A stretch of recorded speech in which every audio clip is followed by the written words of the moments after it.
Master macro. आज मैं आपके लिए इंसर्ट ऑफ बॉक्स लेके आया हूँ जो मैं यहाँ पर इंसर्ट करूँगा। उससे पहले मैंने एक छोटा सा डेटा बनाया है जो नेम ऑफ द स्टूडेंट्स लिखा है और मैंने यहाँ पर प्रेजेंट और एब्सेंट लिखा है और यहाँ पर मैं टिक बॉक्सेस बनाऊँ। तो सबसे पहले मैं टिक्स बॉक्सेस के ऊपर चलता हूँ।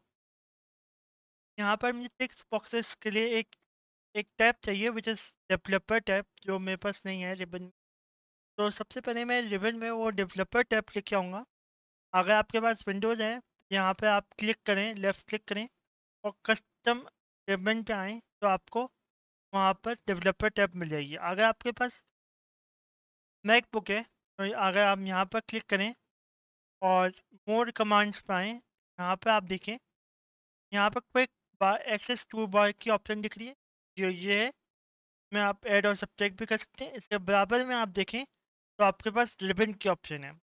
तो रिबन पे मैं नीचे जाता हूँ और यहाँ पर देखें मेरे पास डेवलपर टैब क्लिक नहीं है। तो मैं उस डेवलपर के ऐप को क्लिक करता हूँ और सेव कर देता हूँ। जैसे ही मैंने सेव किया तो मैं यहाँ पर मेरी डेवलपर टैब आ गई। इस पर मैं क्लिक करता हूँ। यहाँ पर वो वेरियस ऑप्शंस दे रहा है, बट मुझे यहाँ पर चेक बॉक्स चाहिए।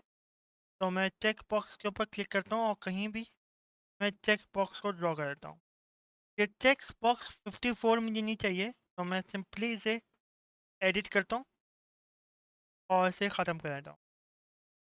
जितना बड़ा मुझे बॉक्स चाहिए उतना बड़ा मैं करता हूँ बाय बाय एरो। और फिर उसके बाद मैं यहाँ पर जाके इसे सेंटर में प्लेस कर देता हूँ। यहाँ पर आप दो चीज़ें कर सकते हैं, दो तीन चीज़ें। आप दोबारा चेक बॉक्स पे जाएं और फिर से बॉक्स आप लेके आएँ, या आप कॉपी एंड पेस्ट कर सकते हैं, या आप यहाँ पर जाएँ और भी एक ब्लैक एरो आ रहा होगा, इसको जाकर ड्रैग डाउन कर दें जितना आपको चाहिए। जैसे ड्रैग डाउन हो गया तो आपके पास ये बॉक्सेस आ गए। और अगर आपके पास कोई एक्स्ट्रा बॉक्स है तो आप इसे डबल क्लिक करें और इसको डिलीट का बटन दबाएं बाय कीबोर्ड, तो ये डिलीट हो जाएगा। तो यहाँ पर चलते हैं और देखिए मेरे पास चेक बॉक्सेस आ गए और यहाँ पर आप क्लिक कर सकते हैं, टिक और क्रॉस कर सकते हैं और बता सकते हैं ये चेक बॉक्स। बट मैं इसे लिंक करना चाहूँगा इनटू अदर सेल जिसमें ट्रू एंड फॉल्स की वैल्यूज आएंगी।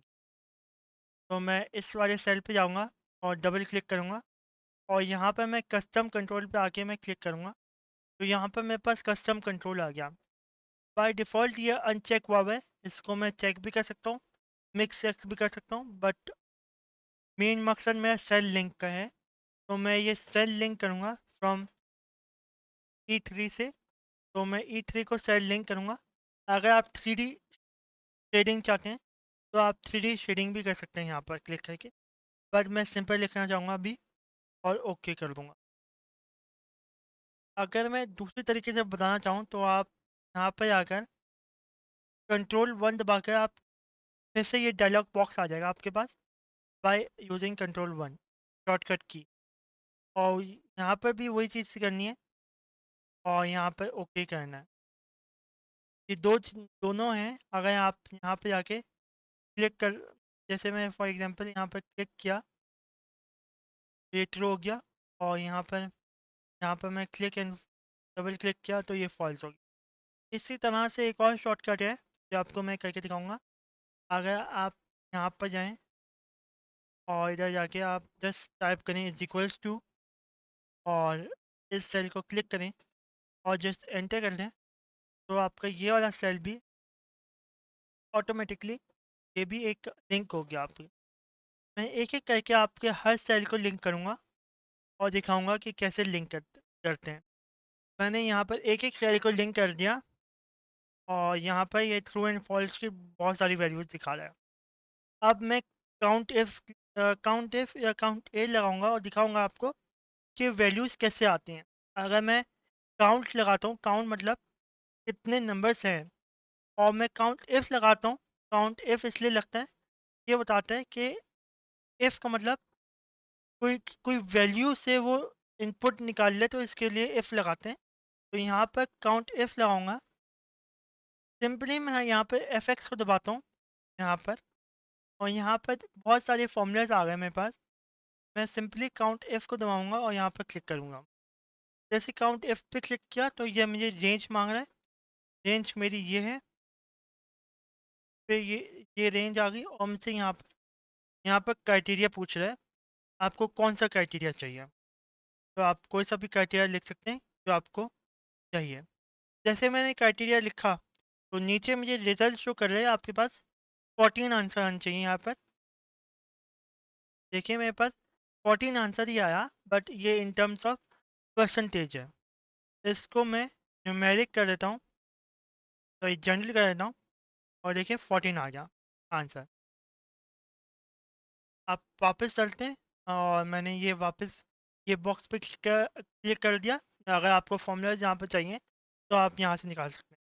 इस बार मेरे पास 14 यहाँ पर आ गया और मैं आपको शो करना चाहता हूँ, अगर मैं फॉल्स को ये थ्रू करूँ तो ये ऑटोमेटिकली यहाँ पर मुझे 15 दिखा रहा है। अब इससे ये बोला गया है कि आप ये नंबर्स नंबर्स में शो नहीं करो, परसेंटेज में शो करो। तो वो भी मैं आपको करके दिखाऊंगा इन टर्म्स ऑफ परसेंटेज। अगर मैं डिवाइड का निशान डिवाइड डाला और इस बार मैं काउंट एफ की जगह काउंट ए लिखूंगा। जैसे मैंने काउंट ए लिखा तो वो मुझसे क्राइटेरिया पूछ रहा है कि कौन सा क्राइटेरिया आपको चाहिए। कि ये वाला क्राइटेरिया चाहिए तो मैं ये,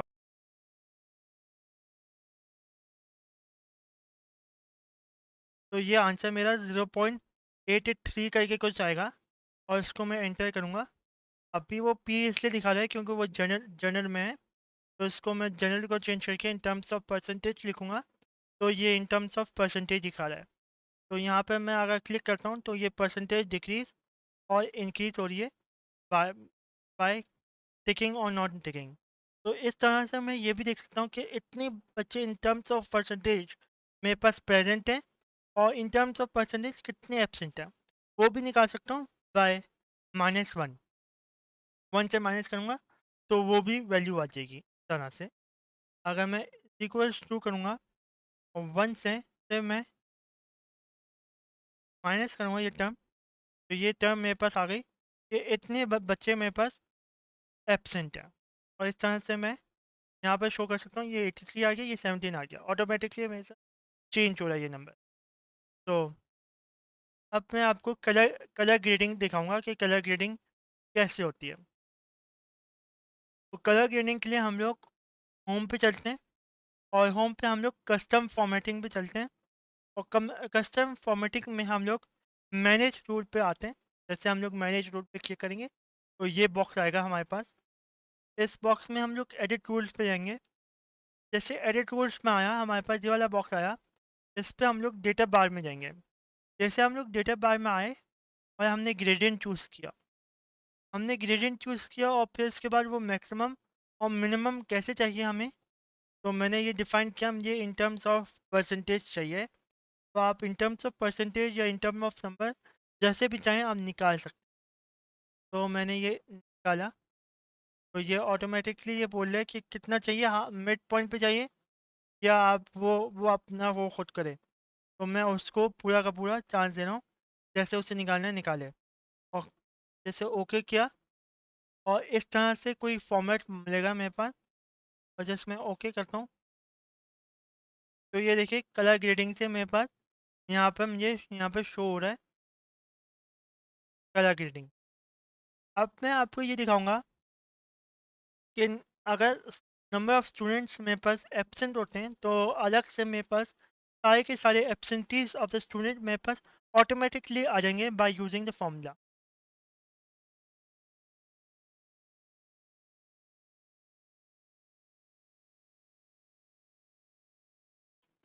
यहाँ पर मैं आपका फ़िल्टर फॉर्मूला लगाऊंगा, तो आपको फ़िल्टर फॉर्मूले के लिए दोबारा से हम लोग FX और यहाँ पर क्लिक करेंगे। यहाँ पर अब इस बार हम लोग फ़िल्टर लगाएंगे, हम फ़िल्टर पे क्लिक करेंगे। ये देखिए मुझे हेल्प यहाँ पर मिल गई है फ़िल्टर में। यहाँ सबसे पहले वो बोल रहा है कि रेंज डिफाइन करो, तो मेरी रेंज ये है। तो इसके ऊपर मैं रेंज को डिफाइन करता हूँ। देखिए, ये मेरी रेंज आ गई और यहाँ पर मैं रेफरेंस बोल रहा है कि आपको कौन सा रेफरेंस चाहिए। तो मैं बोल रहा हूँ मुझे ये वाला रेफरेंस चाहिए। बट ये यहाँ पर ये फॉल्स दिखाओ मुझे, ये फॉल्स वैल्यू चाहिए। और एम्प्टी में मेरे पास कोई वैल्यू नहीं है, तो मैं एम्प्टी में मैं कुछ भी नहीं डालूँगा। जस्ट और जस्ट मैं ओके करूँगा, तो ये देखिए मेरे पास 4 वैल्यूज़ फॉल्स आ रही नहीं, सलमान, इमरान और यहाँ पर देखें यहाँ पर जॉन ऑन टिप आ रही है, तो मेरे पास यही एब्सेंट वैल्यूज़ आ गई। Tim, John, Imran, Salman. अगर मैं किसी और को मैं एब्सेंट करूँ यहाँ पर, तो वो भी इंक्लूड हो गया। इस तरह से आप फिल्टर्स का formula, count if and count A का फॉर्मूला और चेक बॉक्सेस आप तैयार कर सकते हैं। और ये एक एग्जांपल थी चेक बॉक्सेस की कि किस तरह से आप इस्तेमाल कर सकते हैं। बेसिकली मुझे ये दिखाना था कि आप किस तरह से आप एक्सेल को डिफरेंट तरीके से आप यूज़ कर सकते हैं। होपफुल आपको मेरी वीडियो अच्छी लगी होगी। प्लीज़ लाइक कीजिएगा और ज़्यादा से ज़्यादा शेयर करिएगा जिन लोगों को ये टेक्निक पता नहीं है। और प्लीज़ सब्सक्राइब कीजिएगा अगर आपको मेरी वीडियोस अच्छी लगती हैं।